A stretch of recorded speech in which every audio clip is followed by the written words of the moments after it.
안녕하세요. 지혜의 숲에서 길어올린 이야기로 여러분의 삶을 더욱 풍요롭게 만들어드리는 시간입니다. 오늘 이야기가 여러분의 빛나는 인생 이막을 준비하는데 작은 등불이 되기를 바라는 마음으로 잠시 시간을 내어 저희 채널을 구독해주시고 좋아요를 눌러주시면 감사하겠습니다. 여러분의 따뜻한 응원은 저희가 더 좋은 지혜를 나누는데 큰 힘이 됩니다. 올해 신을 넘긴 김 부장님, 요즘 부쩍 잠 못 이루는 날이 많아졌습니다. 아직 갚아야 할 주택 담보대출은 산더미 같은데 정년 퇴직일은 손에 잡힐 듯 다가오고 있습니다. 앞날이 캄캄하기만 한데 과연 어떻게 살아가야 할까? 이런 고민, 비단 김 부장님만의 이야기는 아닐 겁니다. 여기 우리의 10년, 혹은 20년 뒤 미래를 먼저 보여주는 거울 같은 나라가 있습니다. 바로 세계에서 가장 먼저 늙어버린 나라, 일본입니다. 일본은 남성 4명 중 1명, 여성 3명 중 1명이 65세 이상의 노인인 초고령 사회입니다. 이제 막 초고령 사회의 문턱을 넘은 우리가 지금 겪고 있는 수많은 사회 문제들을 일본은 이미 10년 전에 겪었습니다. 일본의 은퇴 전문가들은 한 목소리로 말합니다. 퇴직 후의 삶은 극명하게 두 갈래로 나뉜다고 말이죠. 하나는 시간적, 금전적 여유를 누리며 여행과 취미를 즐기는 은퇴 부자의 삶. 그리고 다른 하나는 기댈 곳이라곤 쥐꼬리만 한 연금밖에 없어 생계를 위해 다시 일터로 내몰리며 시간과 정신에 쫓기는 은퇴 빈민의 삶입니다. 도대체 이들의 운명을 가른 갈림길은 언제, 어디서부터 시작된 것일까요? 2013년 일본의 한 유력 경제지는 매우 흥미로운 분석 결과를 내놓았습니다. 은퇴 부자와 은퇴 빈민의 현역 시절 생활 습관을 추적한 것입니다. 연구진은 도쿄 도심에 거주하는 60세에서 65세 사이의 정년 퇴직자 남성 300명을 현재 보유한 예금액을 기준으로 세 그룹으로 나누었습니다. 그리고 이들의 인생 시계를 30대, 즉 사회생활의 기틀을 다지던 시절로 되돌려 보았습니다. 놀라운 차이가 발견되었습니다. 은퇴 후 부유층에 속한 사람들은 30세 시점에 이미 현재 가치로 약 1억 원에서 1억 5천만 원에 달하는 저축액을 보유한 비율이 26.4%에 달했습니다. 반면 은퇴 후 빈곤층으로 분류된 사람들의 43.6%는 저축액이 1천만 원 미만이었습니다. 인생의 출발선에서부터 자산의 격차는 이미 벌어지고 있었던 것입니다. 생애 첫 주택을 구입한 시기에서도 뚜렷한 차이가 드러났습니다. 은퇴 부유층일수록 더 젊은 나이에 내 집 마련에 성공했습니다. 이들 중 52.9%는 만 34세 이전에 이미 자신의 집을 소유하고 있었습니다. 일찍 집을 샀다는 것은 그만큼 빨리 주택 대출금을 갚아나갈 수 있다는 의미입니다. 그리고 예상대로 은퇴 시점에 대출금을 모두 상환했는지의 여부는 은퇴 후 삶의 질을 가르는 결정적인 요소였습니다. 은퇴 빈곤층일수록 정년 후에도 대출 이자의 굴레에서 벗어나지 못하고 있었습니다. 마지막으로 돈을 쓰는 방식, 즉 소비 습관에서도 두 그룹은 달랐습니다. 은퇴 부자들은 값비싼 물건을 소유하기보다는 가족과의 여행, 새로운 레저 활동 같은 경험에 돈을 쓰는 경향을 보였습니다. 그들에게 돈은 삶을 풍요롭게 만드는 추억을 쌓는 도구였습니다. 반면 은퇴 빈민들은 자동차, 명품 시계 등 눈에 보이는 물건을 사는 데 돈을 집중하는 경향이 있었습니다. 결론은 명확했습니다. 은퇴 후의 삶은 50대, 60대에 갑자기 결정되는 것이 아니었습니다. 30대부터 쌓아올린 작은 습관 하나하나가 모여 30년 뒤의 모습을 만들어내고 있었던 것입니다. 그렇다면 우리에겐 아직 기회가 있습니다. 풍요롭고 존엄한 은퇴 생활, 은퇴부자로 살기 위해 지금부터 무엇을 준비해야 할까요? 일본의 전문가들이 전하는 4가지 지혜를 소개해드립니다. 첫째, 늦어도 50세부터는 은퇴 후의 삶을 구체적으로 계획해야 합니다. 일본의 한 금융전문지가 실시한 설문조사에서 은퇴 후 삶의 만족도가 높은 사람과 그렇지 않은 사람 사이에는 눈에 띄는 공통점이 있었습니다. 바로 50대의 노후 준비를 본격적으로 시작했는지의 여부였습니다. 일본의 은퇴 전문가인 호사카 다카시 교수는 만족스러운 노후를 위해서는 50대부터 금전 감각을 완전히 바꿔야 한다고 강조합니다. 그 첫걸음은 50세 이후로는 생활 수준을 더 이상 높이지 않는 것입니다. 보통 직장인에게 50대는 소득이 정점에 달하는 시기입니다. 자녀들도 어느 정도 성장해 교육비 부담이 줄어들면서 경제적으로 가장 여유가 생기죠. 바로 이때 더 큰 차로 바꾸고 더 넓은 집으로 이사 가고 싶은 유혹에 빠지기 쉽습니다. 하지만 한번 올라간 생활 수준은 여간에서는 다시 끌어내리기 어렵습니다. 50대에 높여놓은 씀씀이는 수입이 끊기는 은퇴 후에 고스란히 고통으로 돌아옵니다. 소득 절정기의 함정을 경계해야 합니다. 두 번째 습관은 고가의 물건은 반드시 현금으로 사는 것입니다. 월급이 꼬박꼬박 들어올 때는 충동 구매를 해도 다음 달 월급으로 메울 수 있지만 퇴직 후에는 어림없는 이야기입니다. 눈에 보이는 현금을 직접 세어서 지불하게 되면 우리는 자연스럽게 한 번 더 고민하게 됩니다. 이것이 정말 나에게 필요한 물건인지 신중하게 생각하는 습관, 50대부터 길러야 합니다.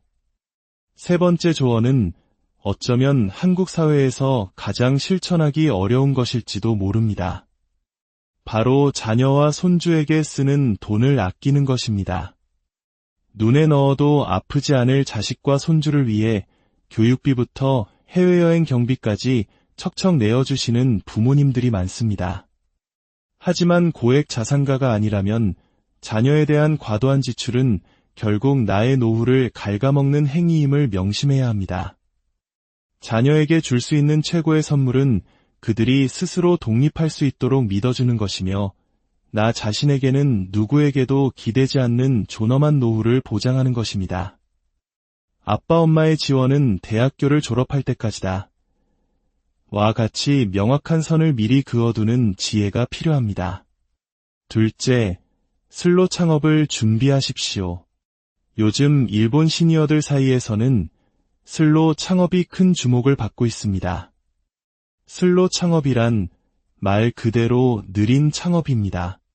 큰 돈을 벌기 위해 시작하는 것이 아니라 자신이 오랫동안 좋아했던 일이나 취미를 사업화하여 적당한 수입에 만족하며 보람을 찾는 창업 모델을 말합니다. 슬로 창업에는 2가지 중요한 원칙이 있습니다. 첫째, 이익보다는 즐거움을 추구해야 합니다. 돈보다는 일하며 느끼는 보람과 성취감에 더 큰 가치를 두는 것입니다. 둘째, 사력을 다해 일하기보다는 사회의 일원으로서 나의 존재감을 확인하는 정도로 만족해야 합니다. 슬로 창업은 생계를 위한 수단이 아니라 노후를 건강하고 즐겁게 살아가기 위한 활동이기 때문입니다. 낮은 위험, 낮은 수익이 기본이 되어야 합니다.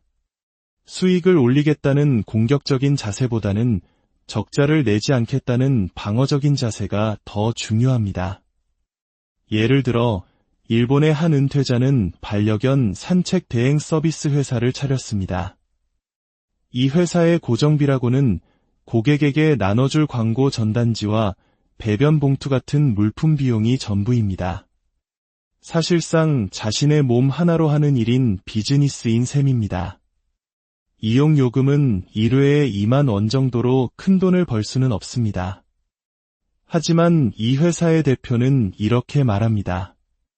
내가 세상에서 가장 좋아하는 강아지와 함께 산책하며 건강도 챙기고 돈도 벌 수 있으니 이보다 더 좋은 일이 어디 있겠습니까? 오랜 세월 쌓아온 나만의 경험과 지식을 활용해 즐기면서 돈까지 벌 수 있다는 마음가짐으로 은퇴 전부터 나만의 슬로 창업 아이템을 고민해보는 것은 어떨까요? 셋째, 제3의 인간관계를 만들어야 합니다. 일본의 한 시니어 잡지가 은퇴한 부부들을 대상으로 설문조사를 했습니다. 은퇴 후에 누구와 함께 여행을 다니고 싶으신가요? 남편들의 90%는 아내라고 답했습니다. 하지만 아내들의 대답은 달랐습니다. 절반 정도는 친구나 자녀와 가고 싶다고 답했습니다. 정신과 전문의들은 은퇴한 남편들이 가장 받아들이기 힘들어하는 상황이 바로 아내가 자신만의 시간을 갖는 것이라고 말합니다. 평생 일만 하느라 아내 외에는 관계를 만들어두지 못한 남편들은 은퇴 후 젖은 낙엽 신세가 되기 쉽습니다. 그렇다면 직장에서 맺은 인연은 어떨까요? 안타깝게도 직장 시절의 인간관계는 대부분 직장을 떠남과 동시에 유효기간이 만료된다고 생각하는 편이 좋습니다. 행복한 은퇴 생활을 보장하는 가장 중요한 열쇠는 바로 가족도 직장 동료도 아닌 제3의 인간관계입니다. 내가 사는 지역사회를 기반으로 한 새로운 인연을 미리 만들어 두어야 합니다. 전문가들이 가장 강력하게 추천하는 것은 지역 봉사활동이나 취미 동호회에 참여하는 것입니다. 직장을 다닐 때는 미처 돌아볼 여유가 없었지만 은퇴 후에는 대부분의 시간을 내가 사는 동네에서 보내게 됩니다. 이때 새로운 관계를 맺기 위해 꼭 기억해야 할 주의사항이 있습니다. 첫째, 절대로 옛날 회사 명함을 꺼내지 마십시오. 과거에 어떤 직책에 있었든 지역사회에서는 모두가 평등한 이웃일 뿐입니다. 직함이 아닌 나 자신으로 사람들을 만나야 합니다. 대화 주제 역시 회사 이야기나 정치, 종교처럼 개인의 가치관이 드러나는 무거운 주제보다는 일상적인 잡담이나 취미에 대한 가벼운 이야기가 좋습니다. 둘째, 너무 친밀한 관계를 맺으려고 애쓰지 마십시오. 사적인 영역까지 깊이 관여하는 관계는 오히려 쉽게 틀어질 가능성이 높습니다. 서로에게 부담을 주지 않는 얕지만 담백한 적당한 거리감을 유지하는 관계가 오히려 더 오래가고 안전합니다. 넷째, 몸의 노화뿐 아니라 마음의 노화를 막아야 합니다. 어느 순간부터 가슴 설레는 감정이 사라졌거나 다른 사람의 말에 쉽게 욱하고 화가 난다면 이미 당신의 마음에도 노화가 시작되고 있다는 신호일지 모릅니다. 일본의 정신과 전문의 와다 히데키 원장은 마음의 노화가 가져오는 대표적인 생활 패턴으로 획일적인 생활 방식을 꼽습니다. 늘 좋아하는 작가의 책만 읽고 매일 똑같은 산책 코스를 걷고 마음이 편한 사람들하고만 만나는 것입니다. 겉보기에는 스트레스가 없는 안정적인 일상처럼 보이지만 변화가 없는 일상은 우리의 몸과 마음을 빠르게 늙게 만듭니다. 마음의 노화를 막기 위해 한 번도 가본 적 없는 새로운 길로 산책을 떠나보거나 전혀 새로운 스포츠에 도전해 보십시오. 또한 뇌 건강을 위해 입력보다는 출력 활동을 늘리는 것이 중요합니다. 즉, 그저 책을 읽는 것보다는 짧은 글이라도 직접 써보는 것이 훨씬 효과적입니다. 인터넷 블로그나 SNS에 하루의 단상을 기록해보는 것만으로도 뇌는 활성화됩니다. 같은 맥락에서 라디오를 듣기만 하는 것보다는 사람들을 직접 만나 대화하며 나의 생각과 감정을 표현하는 것이 뇌의 출력 기회를 늘리는 최고의 방법입니다. 우리나라도 피할 수 없는 초고령 사회에 진입했습니다.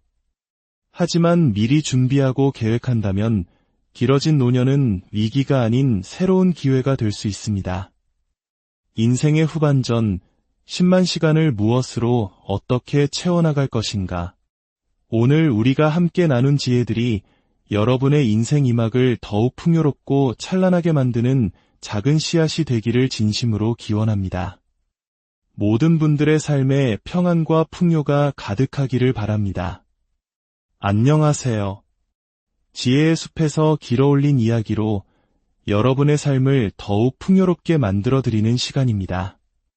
오늘 이야기가 여러분의 빛나는 인생 2막을 준비하는데 작은 등불이 되기를 바라는 마음으로 잠시 시간을 내어 저희 채널을 구독해주시고 좋아요를 눌러주시면 감사하겠습니다. 여러분의 따뜻한 응원은 저희가 더 좋은 지혜를 나누는데 큰 힘이 됩니다. 올해 신을 넘긴 김 부장님, 요즘 부쩍 잠 못 이루는 날이 많아졌습니다. 아직 갚아야 할 주택 담보대출은 산더미 같은데 정년퇴직일은 손에 잡힐 듯 다가오고 있습니다. 앞날이 캄캄하기만 한데 과연 어떻게 살아가야 할까? 이런 고민, 비단 김 부장님만의 이야기는 아닐 겁니다. 여기 우리의 10년 혹은 20년 뒤 미래를 먼저 보여주는 거울 같은 나라가 있습니다. 바로 세계에서 가장 먼저 늙어버린 나라, 일본입니다. 일본은 남성 4명 중 1명, 여성 3명 중 1명이 65세 이상의 노인인 초고령 사회입니다. 이제 막 초고령 사회의 문턱을 넘은 우리가 지금 겪고 있는 수많은 사회 문제들을 일본은 이미 10년 전에 겪었습니다. 일본의 은퇴 전문가들은 한 목소리로 말합니다. 퇴직 후의 삶은 극명하게 두 갈래로 나뉜다고 말이죠. 하나는 시간적, 금전적 여유를 누리며 여행과 취미를 즐기는 은퇴 부자의 삶. 그리고 다른 하나는 기댈 곳이라곤 쥐꼬리만 한 연금밖에 없어 생계를 위해 다시 일터로 내몰리며 시간과 정신에 쫓기는 은퇴 빈민의 삶입니다. 도대체 이들의 운명을 가른 갈림길은 언제, 어디서부터 시작된 것일까요? 2013년 일본의 한 유력 경제지는 매우 흥미로운 분석 결과를 내놓았습니다. 은퇴 부자와 은퇴 빈민의 현역 시절 생활 습관을 추적한 것입니다. 연구진은 도쿄 도심에 거주하는 60세에서 65세 사이의 정년 퇴직자 남성 300명을 현재 보유한 예금액을 기준으로 세 그룹으로 나누었습니다. 그리고 이들의 인생 시계를 30대, 즉 사회생활의 기틀을 다지던 시절로 되돌려 보았습니다. 놀라운 차이가 발견되었습니다. 은퇴 후 부유층에 속한 사람들은 30세 시점에 이미 현재 가치로 약 1억 원에서 1억 5천만 원에 달하는 저축액을 보유한 비율이 26.4%에 달했습니다. 반면 은퇴 후 빈곤층으로 분류된 사람들의 43.6%는 저축액이 1천만 원 미만이었습니다. 인생의 출발선에서부터 자산의 격차는 이미 벌어지고 있었던 것입니다. 생애 첫 주택을 구입한 시기에서도 뚜렷한 차이가 드러났습니다. 은퇴 부유층일수록 더 젊은 나이에 내 집 마련에 성공했습니다.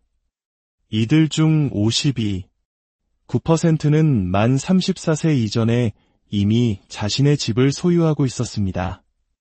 일찍 집을 샀다는 것은 그만큼 빨리 주택 대출금을 갚아나갈 수 있다는 의미입니다.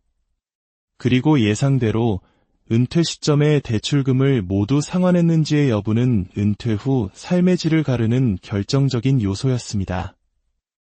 은퇴 빈곤층일수록 정년 후에도 대출 이자의 굴레에서 벗어나지 못하고 있었습니다. 마지막으로 돈을 쓰는 방식, 즉 소비 습관에서도 두 그룹은 달랐습니다. 은퇴 부자들은 값비싼 물건을 소유하기보다는 가족과의 여행, 새로운 레저 활동 같은 경험에 돈을 쓰는 경향을 보였습니다. 그들에게 돈은 삶을 풍요롭게 만드는 추억을 쌓는 도구였습니다. 반면 은퇴 빈민들은 자동차, 명품 시계 등 눈에 보이는 물건을 사는 데 돈을 집중하는 경향이 있었습니다. 결론은 명확했습니다. 은퇴 후의 삶은 50대, 60대에 갑자기 결정되는 것이 아니었습니다. 30대부터 쌓아올린 작은 습관 하나하나가 모여 30년 뒤의 모습을 만들어내고 있었던 것입니다. 그렇다면 우리에겐 아직 기회가 있습니다. 풍요롭고 존엄한 은퇴 생활, 은퇴 부자로 살기 위해 지금부터 무엇을 준비해야 할까요? 일본의 전문가들이 전하는 4가지 지혜를 소개해드립니다. 첫째, 늦어도 50세부터는 은퇴 후의 삶을 구체적으로 계획해야 합니다. 일본의 한 금융 전문지가 실시한 설문조사에서 은퇴 후 삶의 만족도가 높은 사람과 그렇지 않은 사람 사이에는 눈에 띄는 공통점이 있었습니다. 바로 50대의 노후 준비를 본격적으로 시작했는지의 여부였습니다. 일본의 은퇴 전문가인 호사카 다카시 교수는 만족스러운 노후를 위해서는 50대부터 금전 감각을 완전히 바꿔야 한다고 강조합니다. 그 첫걸음은 50세 이후로는 생활 수준을 더 이상 높이지 않는 것입니다. 보통 직장인에게 50대는 소득이 정점에 달하는 시기입니다. 자녀들도 어느 정도 성장해 교육비 부담이 줄어들면서 경제적으로 가장 여유가 생기죠. 바로 이때 더 큰 차로 바꾸고 더 넓은 집으로 이사 가고 싶은 유혹에 빠지기 쉽습니다. 하지만 한번 올라간 생활 수준은 여간해서는 다시 끌어내리기 어렵습니다. 50대에 높여놓은 씀씀이는 수입이 끊기는 은퇴 후에 고스란히 고통으로 돌아옵니다. 소득 절정기의 함정을 경계해야 합니다. 두 번째 습관은 고가의 물건은 반드시 현금으로 사는 것입니다. 월급이 꼬박꼬박 들어올 때는 충동 구매를 해도 다음 달 월급으로 메울 수 있지만 퇴직 후에는 어림없는 이야기입니다. 눈에 보이는 현금을 직접 세어서 지불하게 되면 우리는 자연스럽게 한 번 더 고민하게 됩니다. 이것이 정말 나에게 필요한 물건인지 신중하게 생각하는 습관, 50대부터 길러야 합니다.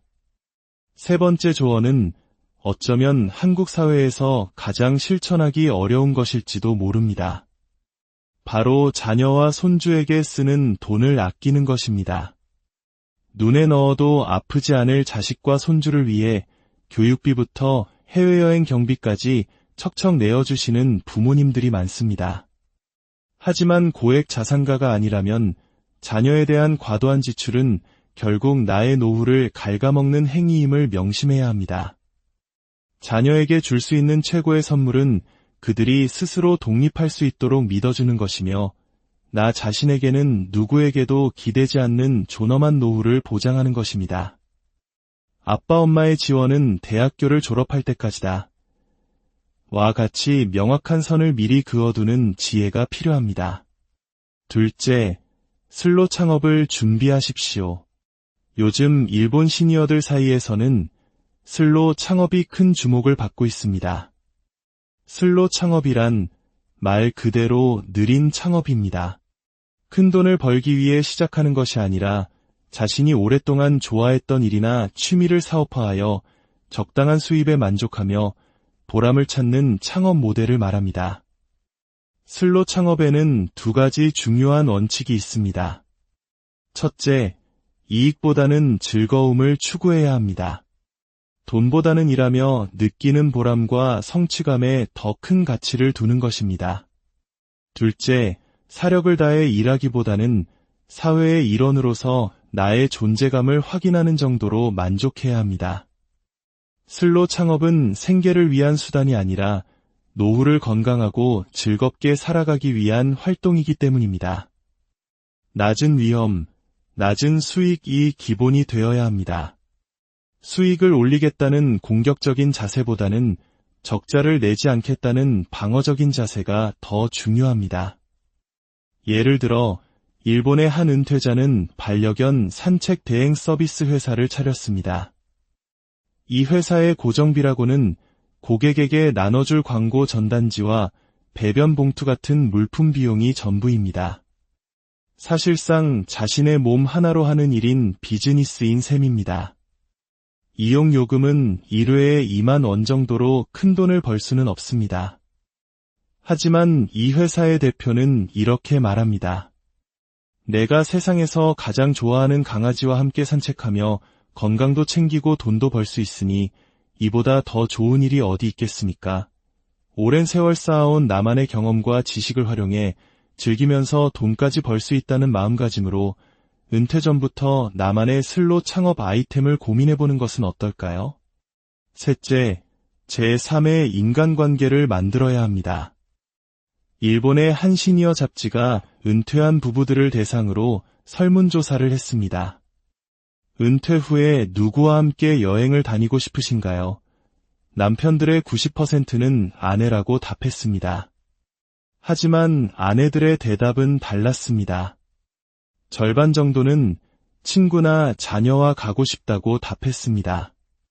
정신과 전문의들은 은퇴한 남편들이 가장 받아들이기 힘들어하는 상황이 바로 아내가 자신만의 시간을 갖는 것이라고 말합니다.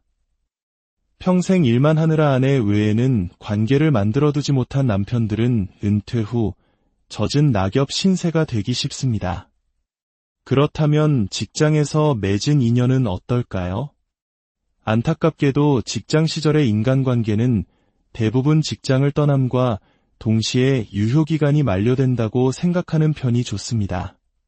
행복한 은퇴 생활을 보장하는 가장 중요한 열쇠는 바로 가족도 직장 동료도 아닌 제3의 인간관계입니다. 내가 사는 지역사회를 기반으로 한 새로운 인연을 미리 만들어 두어야 합니다. 전문가들이 가장 강력하게 추천하는 것은 지역 봉사활동이나 취미 동호회에 참여하는 것입니다. 직장을 다닐 때는 미처 돌아볼 여유가 없었지만 은퇴 후에는 대부분의 시간을 내가 사는 동네에서 보내게 됩니다. 이때 새로운 관계를 맺기 위해 꼭 기억해야 할 주의사항이 있습니다. 첫째, 절대로 옛날 회사 명함을 꺼내지 마십시오. 과거에 어떤 직책에 있었든 지역사회에서는 모두가 평등한 이웃일 뿐입니다. 직함이 아닌 나 자신으로 사람들을 만나야 합니다. 대화 주제 역시 회사 이야기나 정치, 종교처럼 개인의 가치관이 드러나는 무거운 주제보다는 일상적인 잡담이나 취미에 대한 가벼운 이야기가 좋습니다. 둘째, 너무 친밀한 관계를 맺으려고 애쓰지 마십시오. 사적인 영역까지 깊이 관여하는 관계는 오히려 쉽게 틀어질 가능성이 높습니다. 서로에게 부담을 주지 않는 얕지만 담백한 적당한 거리감을 유지하는 관계가 오히려 더 오래가고 안전합니다. 넷째, 몸의 노화뿐 아니라 마음의 노화를 막아야 합니다. 어느 순간부터 가슴 설레는 감정이 사라졌거나 다른 사람의 말에 쉽게 욱하고 화가 난다면 이미 당신의 마음에도 노화가 시작되고 있다는 신호일지 모릅니다. 일본의 정신과 전문의 와다 히데키 원장은 마음의 노화가 가져오는 대표적인 생활 패턴으로 획일적인 생활 방식을 꼽습니다. 늘 좋아하는 작가의 책만 읽고 매일 똑같은 산책 코스를 걷고 마음이 편한 사람들하고만 만나는 것입니다. 겉보기에는 스트레스가 없는 안정적인 일상처럼 보이지만 변화가 없는 일상은 우리의 몸과 마음을 빠르게 늙게 만듭니다. 마음의 노화를 막기 위해 한 번도 가본 적 없는 새로운 길로 산책을 떠나보거나 전혀 새로운 스포츠에 도전해 보십시오. 또한 뇌 건강을 위해 입력보다는 출력 활동을 늘리는 것이 중요합니다. 즉, 그저 책을 읽는 것보다는 짧은 글이라도 직접 써보는 것이 훨씬 효과적입니다. 인터넷 블로그나 SNS에 하루의 단상을 기록해보는 것만으로도 뇌는 활성화됩니다. 같은 맥락에서 라디오를 듣기만 하는 것보다는 사람들을 직접 만나 대화하며 나의 생각과 감정을 표현하는 것이 뇌의 출력 기회를 늘리는 최고의 방법입니다. 우리나라도 피할 수 없는 초고령 사회에 진입했습니다. 하지만 미리 준비하고 계획한다면 길어진 노년은 위기가 아닌 새로운 기회가 될 수 있습니다. 인생의 후반전, 10만 시간을 무엇으로 어떻게 채워나갈 것인가? 오늘 우리가 함께 나눈 지혜들이 여러분의 인생 이막을 더욱 풍요롭고 찬란하게 만드는 작은 씨앗이 되기를 진심으로 기원합니다. 모든 분들의 삶에 평안과 풍요가 가득하기를 바랍니다. 안녕하세요. 지혜의 숲에서 길어올린 이야기로 여러분의 삶을 더욱 풍요롭게 만들어드리는 시간입니다. 오늘 이야기가 여러분의 빛나는 인생 2막을 준비하는데 작은 등불이 되기를 바라는 마음으로 잠시 시간을 내어 저희 채널을 구독해 주시고 좋아요를 눌러주시면 감사하겠습니다. 여러분의 따뜻한 응원은 저희가 더 좋은 지혜를 나누는데 큰 힘이 됩니다. 올해 신을 넘긴 김 부장님, 요즘 부쩍 잠 못 이루는 날이 많아졌습니다. 아직 갚아야 할 주택 담보대출은 산더미 같은데 정년 퇴직일은 손에 잡힐 듯 다가오고 있습니다. 앞날이 캄캄하기만 한데 과연 어떻게 살아가야 할까? 이런 고민, 비단 김 부장님만의 이야기는 아닐 겁니다. 여기 우리의 10년 혹은 20년 뒤 미래를 먼저 보여주는 거울 같은 나라가 있습니다. 바로 세계에서 가장 먼저 늙어버린 나라, 일본입니다. 일본은 남성 4명 중 1명, 여성 3명 중 1명이 65세 이상의 노인인 초고령 사회입니다. 이제 막 초고령 사회의 문턱을 넘은 우리가 지금 겪고 있는 수많은 사회 문제들을 일본은 이미 10년 전에 겪었습니다. 일본의 은퇴 전문가들은 한 목소리로 말합니다. 퇴직 후의 삶은 극명하게 두 갈래로 나뉜다고 말이죠. 하나는 시간적, 금전적 여유를 누리며 여행과 취미를 즐기는 은퇴 부자의 삶. 그리고 다른 하나는 기댈 곳이라곤 쥐꼬리만 한 연금밖에 없어 생계를 위해 다시 일터로 내몰리며 시간과 정신에 쫓기는 은퇴 빈민의 삶입니다. 도대체 이들의 운명을 가른 갈림길은 언제, 어디서부터 시작된 것일까요? 2013년 일본의 한 유력 경제지는 매우 흥미로운 분석 결과를 내놓았습니다. 은퇴 부자와 은퇴 빈민의 현역 시절 생활 습관을 추적한 것입니다. 연구진은 도쿄 도심에 거주하는 60세에서 65세 사이의 정년 퇴직자 남성 300명을 현재 보유한 예금액을 기준으로 세 그룹으로 나누었습니다. 그리고 이들의 인생 시계를 30대, 즉 사회생활의 기틀을 다지던 시절로 되돌려 보았습니다. 놀라운 차이가 발견되었습니다. 은퇴 후 부유층에 속한 사람들은 30세 시점에 이미 현재 가치로 약 1억 원에서 1억 5천만 원에 달하는 저축액을 보유한 비율이 26.4%에 달했습니다. 반면 은퇴 후 빈곤층으로 분류된 사람들의 43.6%는 저축액이 1천만 원 미만이었습니다. 인생의 출발선에서부터 자산의 격차는 이미 벌어지고 있었던 것입니다. 생애 첫 주택을 구입한 시기에서도 뚜렷한 차이가 드러났습니다. 은퇴 부유층일수록 더 젊은 나이에 내 집 마련에 성공했습니다. 이들 중 52.9%는 만 34세 이전에 이미 자신의 집을 소유하고 있었습니다. 일찍 집을 샀다는 것은 그만큼 빨리 주택 대출금을 갚아나갈 수 있다는 의미입니다. 그리고 예상대로 은퇴 시점에 대출금을 모두 상환했는지의 여부는 은퇴 후 삶의 질을 가르는 결정적인 요소였습니다. 은퇴 빈곤층일수록 정년 후에도 대출 이자의 굴레에서 벗어나지 못하고 있었습니다. 마지막으로 돈을 쓰는 방식, 즉 소비 습관에서도 두 그룹은 달랐습니다. 은퇴 부자들은 값비싼 물건을 소유하기보다는 가족과의 여행, 새로운 레저 활동 같은 경험에 돈을 쓰는 경향을 보였습니다. 그들에게 돈은 삶을 풍요롭게 만드는 추억을 쌓는 도구였습니다.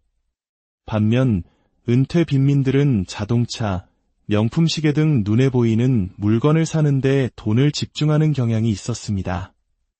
결론은 명확했습니다. 은퇴 후의 삶은 50대, 60대에 갑자기 결정되는 것이 아니었습니다. 30대부터 쌓아올린 작은 습관 하나하나가 모여 30년 뒤의 모습을 만들어내고 있었던 것입니다. 그렇다면 우리에겐 아직 기회가 있습니다. 풍요롭고 존엄한 은퇴 생활, 은퇴 부자로 살기 위해 지금부터 무엇을 준비해야 할까요? 일본의 전문가들이 전하는 4가지 지혜를 소개해드립니다. 첫째, 늦어도 50세부터는 은퇴 후의 삶을 구체적으로 계획해야 합니다. 일본의 한 금융 전문지가 실시한 설문조사에서 은퇴 후 삶의 만족도가 높은 사람과 그렇지 않은 사람 사이에는 눈에 띄는 공통점이 있었습니다. 바로 50대의 노후 준비를 본격적으로 시작했는지의 여부였습니다. 일본의 은퇴 전문가인 호사카 다카시 교수는 만족스러운 노후를 위해서는 50대부터 금전 감각을 완전히 바꿔야 한다고 강조합니다. 그 첫걸음은 50세 이후로는 생활 수준을 더 이상 높이지 않는 것입니다. 보통 직장인에게 50대는 소득이 정점에 달하는 시기입니다. 자녀들도 어느 정도 성장해 교육비 부담이 줄어들면서 경제적으로 가장 여유가 생기죠. 바로 이때 더 큰 차로 바꾸고 더 넓은 집으로 이사 가고 싶은 유혹에 빠지기 쉽습니다. 하지만 한번 올라간 생활 수준은 여간에서는 다시 끌어내리기 어렵습니다. 50대에 높여놓은 씀씀이는 수입이 끊기는 은퇴 후에 고스란히 고통으로 돌아옵니다. 소득 절정기의 함정을 경계해야 합니다. 두 번째 습관은 고가의 물건은 반드시 현금으로 사는 것입니다. 월급이 꼬박꼬박 들어올 때는 충동구매를 해도 다음 달 월급으로 메울 수 있지만 퇴직 후에는 어림없는 이야기입니다. 눈에 보이는 현금을 직접 세어서 지불하게 되면 우리는 자연스럽게 한 번 더 고민하게 됩니다. 이것이 정말 나에게 필요한 물건인지 신중하게 생각하는 습관, 50대부터 길러야 합니다. 세 번째 조언은 어쩌면 한국 사회에서 가장 실천하기 어려운 것일지도 모릅니다. 바로 자녀와 손주에게 쓰는 돈을 아끼는 것입니다. 눈에 넣어도 아프지 않을 자식과 손주를 위해 교육비부터 해외여행 경비까지 척척 내어주시는 부모님들이 많습니다. 하지만 고액 자산가가 아니라면 자녀에 대한 과도한 지출은 결국 나의 노후를 갉아먹는 행위임을 명심해야 합니다. 자녀에게 줄 수 있는 최고의 선물은 그들이 스스로 독립할 수 있도록 믿어주는 것이며 나 자신에게는 누구에게도 기대지 않는 존엄한 노후를 보장하는 것입니다. 아빠 엄마의 지원은 대학교를 졸업할 때까지다. 와 같이 명확한 선을 미리 그어두는 지혜가 필요합니다. 둘째, 슬로 창업을 준비하십시오. 요즘 일본 시니어들 사이에서는 슬로 창업이 큰 주목을 받고 있습니다. 슬로 창업이란 말 그대로 느린 창업입니다. 큰 돈을 벌기 위해 시작하는 것이 아니라 자신이 오랫동안 좋아했던 일이나 취미를 사업화하여 적당한 수입에 만족하며 보람을 찾는 창업 모델을 말합니다. 슬로 창업에는 두 가지 중요한 원칙이 있습니다. 첫째, 이익보다는 즐거움을 추구해야 합니다. 돈보다는 일하며 느끼는 보람과 성취감에 더 큰 가치를 두는 것입니다.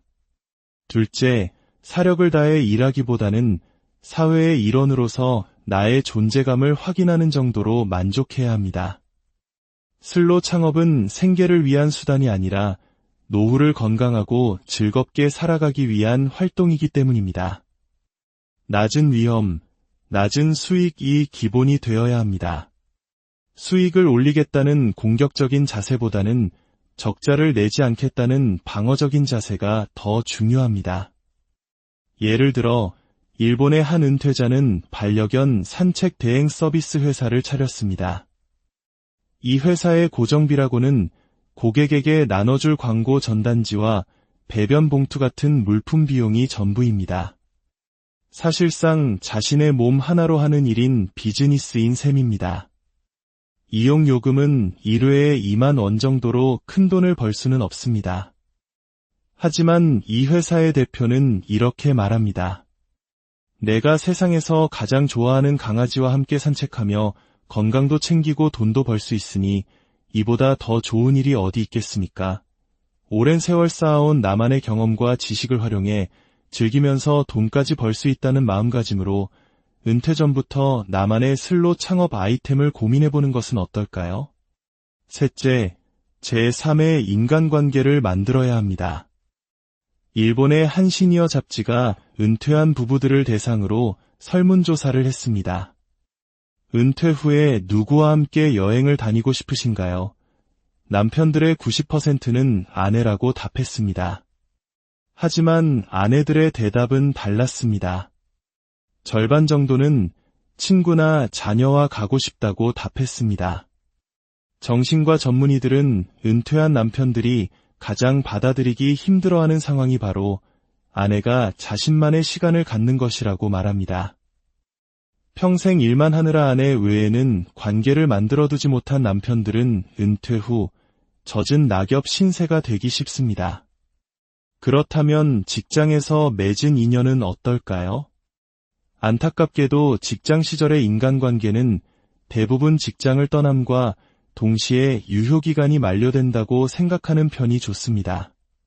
행복한 은퇴 생활을 보장하는 가장 중요한 열쇠는 바로 가족도 직장 동료도 아닌 제3의 인간관계입니다. 내가 사는 지역사회를 기반으로 한 새로운 인연을 미리 만들어 두어야 합니다. 전문가들이 가장 강력하게 추천하는 것은 지역 봉사활동이나 취미 동호회에 참여하는 것입니다. 직장을 다닐 때는 미처 돌아볼 여유가 없었지만 은퇴 후에는 대부분의 시간을 내가 사는 동네에서 보내게 됩니다. 이때 새로운 관계를 맺기 위해 꼭 기억해야 할 주의사항이 있습니다. 첫째, 절대로 옛날 회사 명함을 꺼내지 마십시오. 과거에 어떤 직책에 있었든 지역사회에서는 모두가 평등한 이웃일 뿐입니다. 직함이 아닌 나 자신으로 사람들을 만나야 합니다.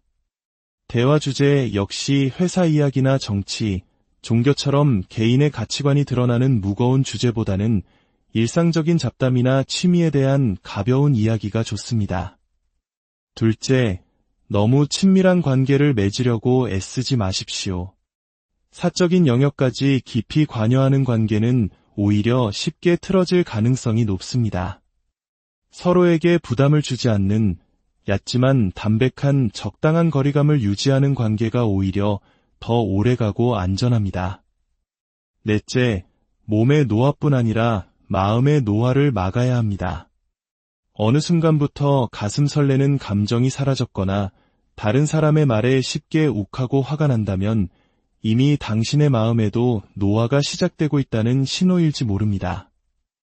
일본의 정신과 전문의 와다 히데키 원장은 마음의 노화가 가져오는 대표적인 생활 패턴으로 획일적인 생활 방식을 꼽습니다. 늘 좋아하는 작가의 책만 읽고 매일 똑같은 산책 코스를 걷고 마음이 편한 사람들하고만 만나는 것입니다. 겉보기에는 스트레스가 없는 안정적인 일상처럼 보이지만 변화가 없는 일상은 우리의 몸과 마음을 빠르게 늙게 만듭니다.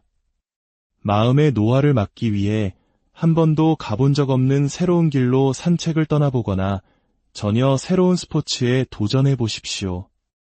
또한 뇌 건강을 위해 입력보다는 출력 활동을 늘리는 것이 중요합니다. 즉, 그저 책을 읽는 것보다는 짧은 글이라도 직접 써보는 것이 훨씬 효과적입니다. 인터넷 블로그나 SNS에 하루의 단상을 기록해보는 것만으로도 뇌는 활성화됩니다. 같은 맥락에서 라디오를 듣기만 하는 것보다는 사람들을 직접 만나 대화하며 나의 생각과 감정을 표현하는 것이 뇌의 출력 기회를 늘리는 최고의 방법입니다. 우리나라도 피할 수 없는 초고령 사회에 진입했습니다. 하지만 미리 준비하고 계획한다면 길어진 노년은 위기가 아닌 새로운 기회가 될 수 있습니다. 인생의 후반전 10만 시간을 무엇으로 어떻게 채워나갈 것인가? 오늘 우리가 함께 나눈 지혜들이 여러분의 인생 이막을 더욱 풍요롭고 찬란하게 만드는 작은 씨앗이 되기를 진심으로 기원합니다. 모든 분들의 삶에 평안과 풍요가 가득하기를 바랍니다. 안녕하세요.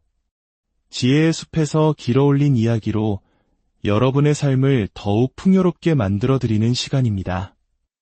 오늘 이야기가 여러분의 빛나는 인생 이막을 준비하는데 작은 등불이 되기를 바라는 마음으로 잠시 시간을 내어 저희 채널을 구독해 주시고 좋아요를 눌러주시면 감사하겠습니다. 여러분의 따뜻한 응원은 저희가 더 좋은 지혜를 나누는데 큰 힘이 됩니다. 올해 신을 넘긴 김 부장님, 요즘 부쩍 잠 못 이루는 날이 많아졌습니다. 아직 갚아야 할 주택 담보대출은 산더미 같은데 정년퇴직일은 손에 잡힐 듯 다가오고 있습니다. 앞날이 캄캄하기만 한데 과연 어떻게 살아가야 할까? 이런 고민, 비단 김 부장님만의 이야기는 아닐 겁니다. 여기 우리의 10년 혹은 20년 뒤 미래를 먼저 보여주는 거울 같은 나라가 있습니다. 바로 세계에서 가장 먼저 늙어버린 나라, 일본입니다. 일본은 남성 4명 중 1명, 여성 3명 중 1명이 65세 이상의 노인인 초고령 사회입니다. 이제 막 초고령 사회의 문턱을 넘은 우리가 지금 겪고 있는 수많은 사회 문제들을 일본은 이미 10년 전에 겪었습니다. 일본의 은퇴 전문가들은 한 목소리로 말합니다. 퇴직 후의 삶은 극명하게 두 갈래로 나뉜다고 말이죠. 하나는 시간적, 금전적 여유를 누리며 여행과 취미를 즐기는 은퇴 부자의 삶. 그리고 다른 하나는 기댈 곳이라곤 쥐꼬리만 한 연금밖에 없어 생계를 위해 다시 일터로 내몰리며 시간과 정신에 쫓기는 은퇴 빈민의 삶입니다. 도대체 이들의 운명을 가른 갈림길은 언제, 어디서부터 시작된 것일까요? 2013년 일본의 한 유력 경제지는 매우 흥미로운 분석 결과를 내놓았습니다. 은퇴 부자와 은퇴 빈민의 현역 시절 생활 습관을 추적한 것입니다. 연구진은 도쿄 도심에 거주하는 60세에서 65세 사이의 정년 퇴직자 남성 300명을 현재 보유한 예금액을 기준으로 세 그룹으로 나누었습니다. 그리고 이들의 인생 시계를 30대, 즉 사회생활의 기틀을 다지던 시절로 되돌려 보았습니다. 놀라운 차이가 발견되었습니다. 은퇴 후 부유층에 속한 사람들은 30세 시점에 이미 현재 가치로 약 1억 원에서 1억 5천만 원에 달하는 저축액을 보유한 비율이 26.4%에 달했습니다. 반면 은퇴 후 빈곤층으로 분류된 사람들의 43.6%는 저축액이 1천만 원 미만이었습니다. 인생의 출발선에서부터 자산의 격차는 이미 벌어지고 있었던 것입니다. 생애 첫 주택을 구입한 시기에서도 뚜렷한 차이가 드러났습니다. 은퇴 부유층일수록 더 젊은 나이에 내 집 마련에 성공했습니다. 이들 중 52.9%는 만 34세 이전에 이미 자신의 집을 소유하고 있었습니다. 일찍 집을 샀다는 것은 그만큼 빨리 주택 대출금을 갚아나갈 수 있다는 의미입니다. 그리고 예상대로 은퇴 시점에 대출금을 모두 상환했는지의 여부는 은퇴 후 삶의 질을 가르는 결정적인 요소였습니다. 은퇴 빈곤층일수록 정년 후에도 대출 이자의 굴레에서 벗어나지 못하고 있었습니다. 마지막으로 돈을 쓰는 방식, 즉 소비 습관에서도 두 그룹은 달랐습니다. 은퇴 부자들은 값비싼 물건을 소유하기보다는 가족과의 여행, 새로운 레저 활동 같은 경험에 돈을 쓰는 경향을 보였습니다. 그들에게 돈은 삶을 풍요롭게 만드는 추억을 쌓는 도구였습니다. 반면 은퇴 빈민들은 자동차, 명품 시계 등 눈에 보이는 물건을 사는 데 돈을 집중하는 경향이 있었습니다. 결론은 명확했습니다. 은퇴 후의 삶은 50대, 60대에 갑자기 결정되는 것이 아니었습니다. 30대부터 쌓아올린 작은 습관 하나하나가 모여 30년 뒤의 모습을 만들어내고 있었던 것입니다. 그렇다면 우리에겐 아직 기회가 있습니다. 풍요롭고 존엄한 은퇴 생활, 은퇴 부자로 살기 위해 지금부터 무엇을 준비해야 할까요? 일본의 전문가들이 전하는 4가지 지혜를 소개해드립니다. 첫째, 늦어도 50세부터는 은퇴 후의 삶을 구체적으로 계획해야 합니다. 일본의 한 금융 전문지가 실시한 설문조사에서 은퇴 후 삶의 만족도가 높은 사람과 그렇지 않은 사람 사이에는 눈에 띄는 공통점이 있었습니다. 바로 50대의 노후 준비를 본격적으로 시작했는지의 여부였습니다. 일본의 은퇴 전문가인 호사카 다카시 교수는 만족스러운 노후를 위해서는 50대부터 금전 감각을 완전히 바꿔야 한다고 강조합니다. 그 첫걸음은 50세 이후로는 생활 수준을 더 이상 높이지 않는 것입니다. 보통 직장인에게 50대는 소득이 정점에 달하는 시기입니다. 자녀들도 어느 정도 성장해 교육비 부담이 줄어들면서 경제적으로 가장 여유가 생기죠. 바로 이때 더 큰 차로 바꾸고 더 넓은 집으로 이사 가고 싶은 유혹에 빠지기 쉽습니다. 하지만 한번 올라간 생활 수준은 여간에서는 다시 끌어내리기 어렵습니다. 50대에 높여놓은 씀씀이는 수입이 끊기는 은퇴 후에 고스란히 고통으로 돌아옵니다. 소득 절정기의 함정을 경계해야 합니다. 두 번째 습관은 고가의 물건은 반드시 현금으로 사는 것입니다. 월급이 꼬박꼬박 들어올 때는 충동구매를 해도 다음 달 월급으로 메울 수 있지만 퇴직 후에는 어림없는 이야기입니다. 눈에 보이는 현금을 직접 세어서 지불하게 되면 우리는 자연스럽게 한 번 더 고민하게 됩니다. 이것이 정말 나에게 필요한 물건인지 신중하게 생각하는 습관, 50대부터 길러야 합니다. 세 번째 조언은 어쩌면 한국 사회에서 가장 실천하기 어려운 것일지도 모릅니다. 바로 자녀와 손주에게 쓰는 돈을 아끼는 것입니다. 눈에 넣어도 아프지 않을 자식과 손주를 위해 교육비부터 해외여행 경비까지 척척 내어주시는 부모님들이 많습니다. 하지만 고액 자산가가 아니라면 자녀에 대한 과도한 지출은 결국 나의 노후를 갉아먹는 행위임을 명심해야 합니다. 자녀에게 줄 수 있는 최고의 선물은 그들이 스스로 독립할 수 있도록 믿어주는 것이며 나 자신에게는 누구에게도 기대지 않는 존엄한 노후를 보장하는 것입니다. 아빠 엄마의 지원은 대학교를 졸업할 때까지다.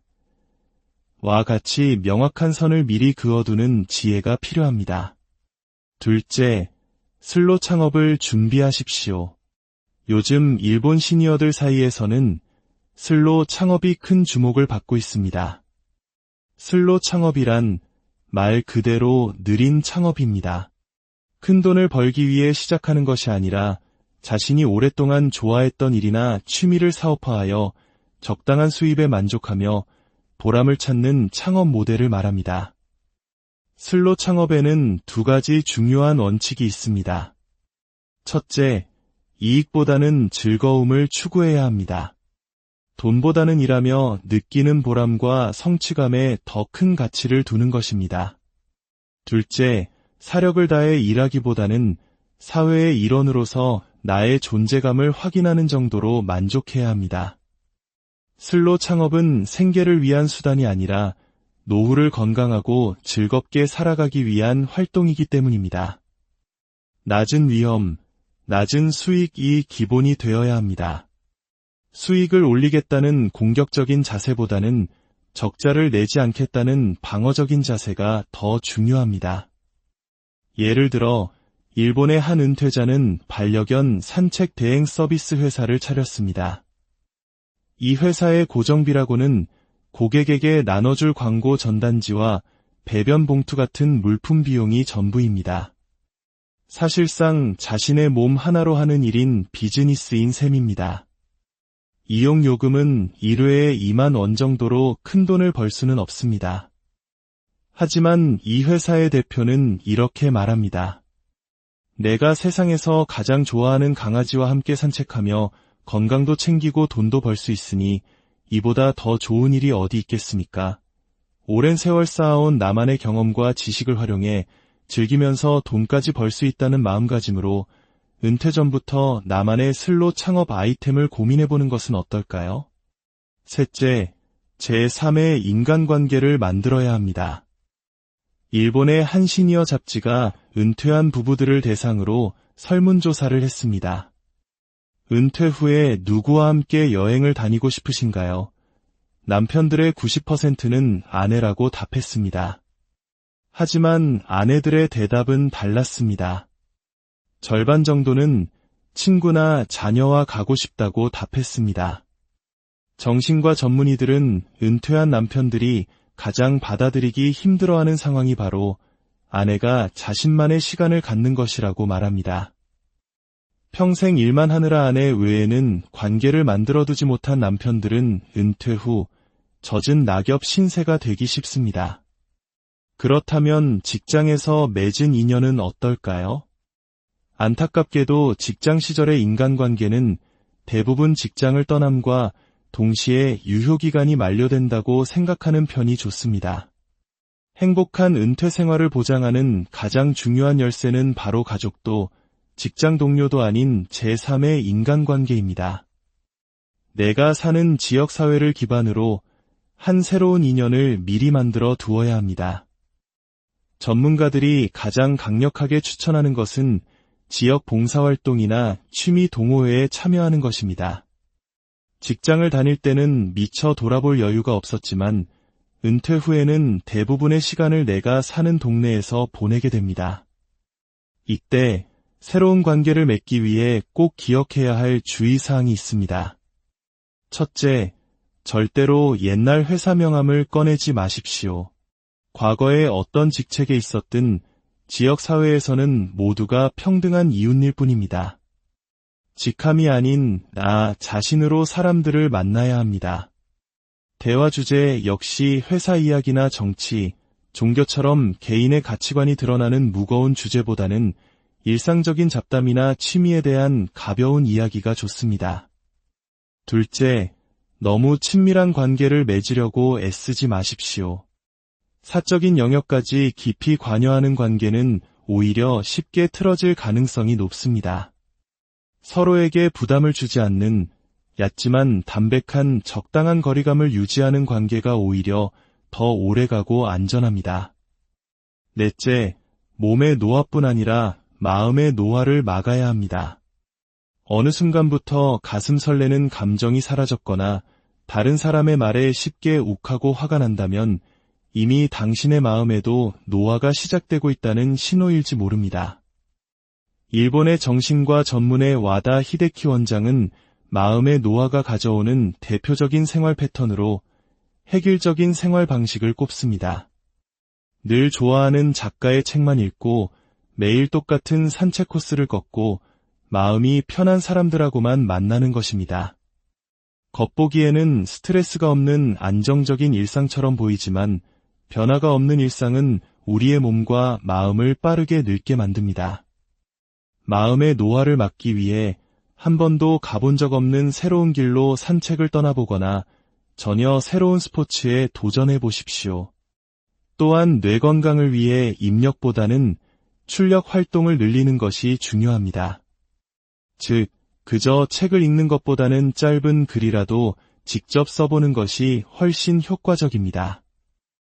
인터넷 블로그나 SNS에 하루의 단상을 기록해보는 것만으로도 뇌는 활성화됩니다. 같은 맥락에서 라디오를 듣기만 하는 것보다는 사람들을 직접 만나 대화하며 나의 생각과 감정을 표현하는 것이 뇌의 출력 기회를 늘리는 최고의 방법입니다. 우리나라도 피할 수 없는 초고령 사회에 진입했습니다. 하지만 미리 준비하고 계획한다면 길어진 노년은 위기가 아닌 새로운 기회가 될 수 있습니다. 인생의 후반전, 10만 시간을 무엇으로 어떻게 채워나갈 것인가? 오늘 우리가 함께 나눈 지혜들이 여러분의 인생 이막을 더욱 풍요롭고 찬란하게 만드는 작은 씨앗이 되기를 진심으로 기원합니다. 모든 분들의 삶에 평안과 풍요가 가득하기를 바랍니다. 안녕하세요. 지혜의 숲에서 길어올린 이야기로 여러분의 삶을 더욱 풍요롭게 만들어드리는 시간입니다. 오늘 이야기가 여러분의 빛나는 인생 이막을 준비하는데 작은 등불이 되기를 바라는 마음으로 잠시 시간을 내어 저희 채널을 구독해 주시고 좋아요를 눌러주시면 감사하겠습니다. 여러분의 따뜻한 응원은 저희가 더 좋은 지혜를 나누는데 큰 힘이 됩니다.